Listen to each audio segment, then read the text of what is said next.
donné que M. Douai a obtenu 33, notre prochain maire, il s'appelle Patrick Douai. Patrick, 26 ans, bravo!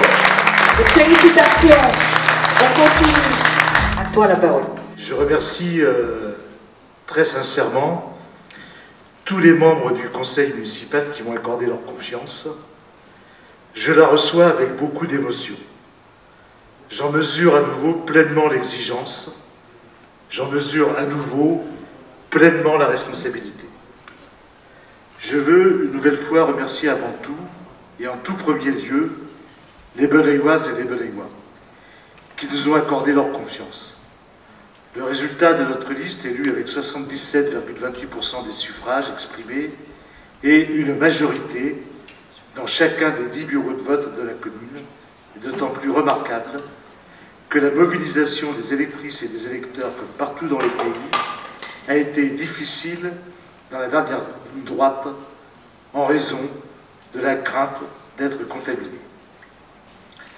Nous connaissons toutes et tous des électrices et électeurs qui nous ont soutenus, mais ont eu peur de se déplacer. La suite de la pandémie démontre que ces élections municipales auraient certainement dû être reportées, même si je dois me féliciter des bonnes nouvelles pour la France et les Français qu'a pu donner le Premier ministre ce soir. Notre liste rassemblée à gauche, renouvelée, a été élue sur un programme, débattu et réfléchi lors d'ateliers qui ont associé plus de 1000 Belleuilloises et Belleuillois de la démocratie participative en acte. Je salue aussi l'arrivée dans notre Assemblée de 3 élus de la liste de la droite et de la République en marche, avec lesquels je souhaite que nos échanges soient loyaux, sereins et argumentés, se fondant sur l'intérêt des habitants.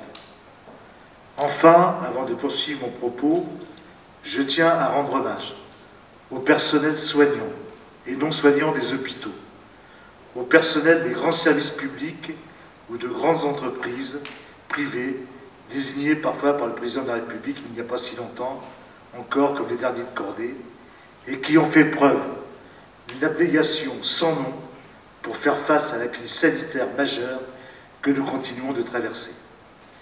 Les médailles, les primes ponctuelles ne suffiront pas à faire oublier ce que nous venons de vivre et que nous vivons encore. Il ne suffit pas de paraphraser l'intitulé du programme du Conseil national de la résistance de 1945, Les jours heureux. C'est d'une refonte profonde dont la France a besoin, certainement d'une 6e République sociale, solidaire et écologique. Je tiens aussi à présenter mes sincères condoléances aux 29 000 familles françaises qui ont perdu un proche victime du virus, dont un certain nombre de familles belleuilloises. Je souhaite un prompt rétablissement à celles et ceux qui sont touchés par la maladie. Je vous proposerai donc au conseil municipal, quand le temps sera venu, de rendre un hommage solennel par une cérémonie, un acte fort dédié aux victimes du Covid-19. Je vous propose, sans attendre la fin de mon propos, d'observer immédiatement une minute de silence.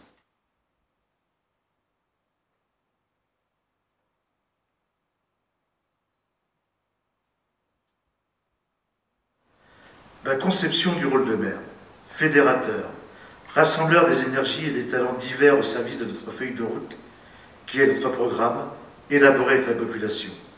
Un projet au service de Bonneuil, au service des Belleuilloises et des Belleuillois. Un programme pour une ville protectrice, avec pour maître mot solidarité et justice sociale, alliant le développement de l'activité, s'appuyant sur la diversité de notre tissu économique, avec nos 1250 entreprises du port fluvial et des zones d'activité. Une ville de culture et de sport. Une ville qui s'engage pour la réussite de tous et de toutes. Enfance, jeunesse, éducation. Une ville protectrice pour ses aînés. Une ville écologique, accessible, où il fait bon vivre, dans un cadre de vie préservé et harmonieux, avec des logements pour tous, sociaux HLM et en accession à la propriété, des zones pavillonnaires protégées. Une ville actrice de la transition énergétique et du développement durable. Volonté qui va être marquée par une première décision que nous allons prendre ce jour, par la mise en place immédiate d'un conseil local de l'environnement et de la transition énergétique, avec 6 élus et des citoyens de la ville tirés au sort chaque année. Une ville à l'écoute de ses habitants, avec la volonté d'amplifier notre pratique de démocratie participative et d'intervention sur tous les sujets les concernant. Pas de sujet tabou, fiscalité, services publics, logement. Notre deuxième décision que nous prendrons ce jour est la mise en place de comités de quartier et de leur budget participatif. Un nouveau mandat s'ouvre. C'est un grand moment solennel, intense. Héritier d'Henri Arlès et de Bernard Gann, mes prédécesseurs à qui nous devons tant, à qui je tiens à rendre un hommage appuyé. Nous allons écrire une nouvelle page de l'avenir de notre ville. C'est une tâche exaltante. Dans des conditions extraordinairement difficiles, où l'autonomie des communes, donc la démocratie locale, est mise à mal par tous les gouvernements successifs, nous ouvrons un nouveau cycle dans de nouvelles conditions. Nous sommes à un moment particulier de notre histoire, pas uniquement celle de Bonneuil, de notre territoire, mais de la France et de notre planète, du devenir de l'humanité. Ces derniers mois, notre pays a été secoué par plusieurs crises majeures, sociales, sociétales, économiques. Le pire semble être devant nous. On nous annonce une vague de fermeture d'entreprises, des milliers de licenciements.